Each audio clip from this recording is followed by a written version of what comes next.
हम उषाकर्ण मिथिला से मैथिली गीत लऽ कऽ अयलहुँ जे गीत के नाम छै भगवती के गीत। अहाँ सब सुनू, अगर बढ़िया लगे तो लाइक करू, सब्सक्राइब करू, शेयर करू, कमेंट भी कऽ सकैत छियै। जय मिथिला, जय मिथिलांचल।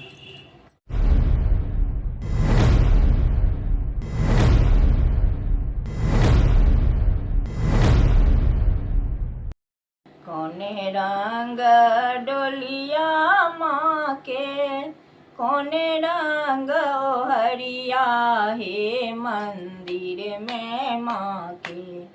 कौने रंग डोलिया माँ के, कौने रंग ओहरिया हे मंदिर में माँ के।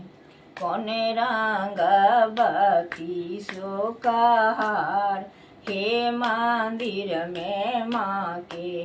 कौने रंग बत्ती सो कहार हे मंदिर में माँ के। लाल रंग डोलिया माँ के, लाल रंग ओ हरिया हे मंदिर में माँ के। लाल रंग बत्ती सो कहार हे मंदिर में माँ के। लाल रंग बत्ती सो कहार हे मंदिर में माँ के। कौने रंग फूलबा माँ के, कौने रंग अक्षतवा हे मंदिर में माँ के। कौने रंग चानन चढ़ब हे मंदिर में माँ के। कौने रंग चानन चढ़ब हे मंदिर में माँ के।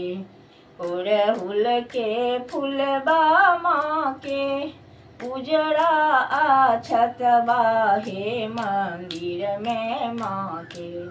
श्रीखंड चानन चढ़ब हे मंदिर में माँ के। श्रीखंड चानन चढ़ब हे मंदिर में माँ के। भनहि विद्यापति सुनु मैया काली हे मंदिर में माँ के। सदाए रहब रक्षा पाल हे मंदिर में माँ के। जुग जुग राखब अही बात हे मंदिर में माँ के। जय मिथिला, जय मिथिलांचल।